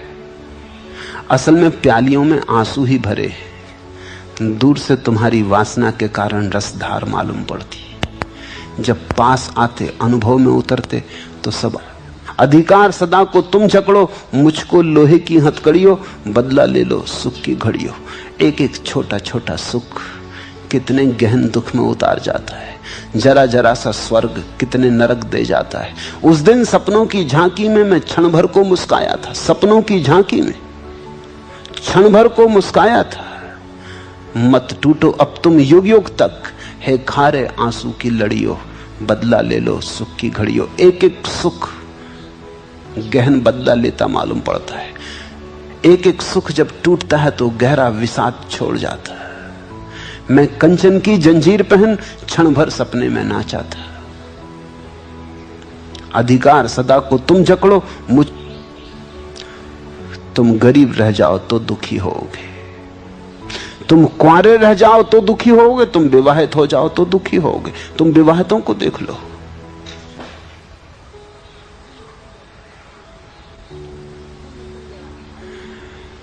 जीवन में तुम जरा हारे हुओं को देखो, जीते हुओं को देखो, सबको दुखी पाते हो। अगर तुमने कभी किसी आदमी को सुखी पाया होगा तो वो वही आदमी है जो हार जीत दोनों को छोड़ के अलग खड़ा हो गया, जो दृष्टा और साक्षी हो गया। न तो हारने वाले सुखी हैं, न जीतने वाले सुखी हैं। दोनों के पार जो अतिक्रमण कर जाता वही। शब्द बड़ा प्यारा है, हमें इसके साथ साथ एक और शब्द बना लेना चाहिए, क्षुद्राशय। अगर तुम्हारे मन में कोई वासना है तो तुम क्षुद्राशय हो गए, क्योंकि तुम्हारी वासना तुम्हें संकीर्ण कर देती, तुम्हारा आशय छोटा हो गया। क्षुद्र आशय हो गए। जिसने धन चाहा वो छोटा हो गया। उसकी चाह ही तो उसकी परिभाषा होगी। उसको तुम कैसे याद करोगे? ऐसे याद करो ना धनाकांक्षी। उसकी आकांक्षा धन की है, वो धन से भी छोटा हो गया। धन तो है ठीक रहा, वो ठीकरे से गया बीता हो गया। ठीकरों से गया बीता ही तो ठीकरों को चाहेगा। किसी ने कुर्सी ही चाही ना, तो कुर्सी से छोटा ही होगा तो ही चाहेगा। मनस्विद कहते हैं पदाकांक्षी हीन ग्रंथि से पीड़ित होते हैं। सभी राजनीतिक हीन ग्रंथि से पीड़ित होते। कभी अच्छी दुनिया होगी तो राजनीतिक राजधानियों में नहीं होंगे, पागलखानों में होंगे, उनका इलाज होगा। मैं तुमसे कहता हूं कि अगर पागलखानों से छोड़ दिए जाएं और राजनीतिक पागलखानों में रख दिए जाएं, दुनिया बेहतर हो। क्योंकि किन्हीं पागलों ने इतना भयंकर नुकसान कभी नहीं किया। कोई पागल इतना पागल नहीं है। आदमी जोर से दावा करना चाहता है कि मैं ये राष्ट्रपति, प्रधानमंत्री, मंत्री, कुछ ना कुछ, गवर्नर, कुछ ना कुछ मैं हूं, ये दावा करना चाहता। ये दावा जब तक वो कर ना ले तब तक उसे चैन नहीं मिलता। उसकी हीन ग्रंथि उसको कीड़े की तरह काटती रहती है। क्षुद्राशय। महाशय कौन है? महाशय वही है जिसके जीवन में कोई ऐसी वासना नहीं है जो संकीर्ण कर दे, जो सभी आयामों में खुला है। महाआशय है, जिसका आशय महान है।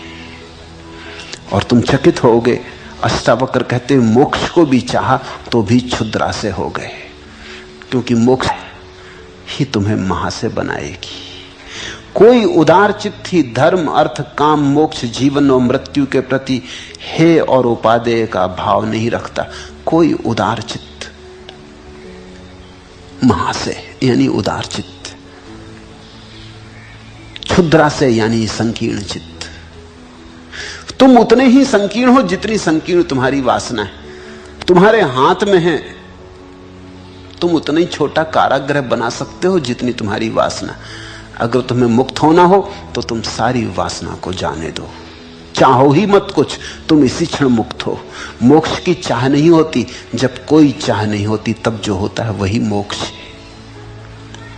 कि लक्ष्य को संधान न कर सकोगे। मोक्ष कोई लक्ष्य ही नहीं है। मोक्ष तो महाशय होने की अवस्था है। विराट हो गया आशय, कुछ चाह न रही। जिस दिन चाह न रही उसी दिन तुम प्रभु हो गए। प्रभु विराजमान हो गया तुम्हारे भीतर। उस परम तृप्ति में स्वच्छ इंद्रियां हो जाती। उस परम तृप्ति में तुम घर लौट आए। यात्रा समाप्त हुई, जिसमें न धर्म, अर्थ, काम, मोक्ष, जीवन, मृत्यु के प्रति भी कोई है उपादेय का भाव नहीं। कोई उदार चित्त, विरला, धर्म, अर्थ, काम, आजीविका से सुखपूर्वक जीता है। वांछा न विश्व विलये, न द्वेषतस्य, न च स्थितो, यथा जीविकया तस्मात् धन्य आस्ते यथा सुखम। वह धन्य है व्यक्ति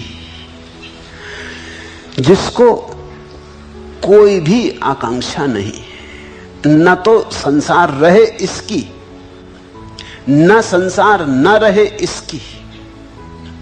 संसार के विनाश के लिए भी उत्सुक नहीं है। अब तुम ख्याल करना, जो आदमी मोक्ष की आकांक्षा कर रहा है वो संसार के विनाश में उत्सुक हो गया। वो चाहता संन्यास न रहे, संसार न रहे, ये सब छूटे, ये जाल मिटे, ये सब जो मिल जाता है उसमें ही धन्य है।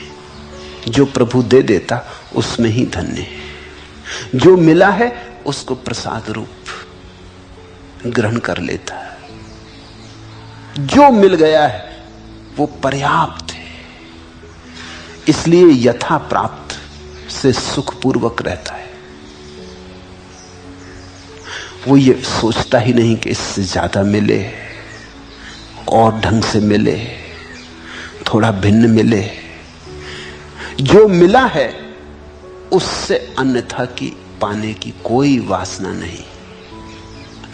ऐसी अवस्था है ज्ञानी की।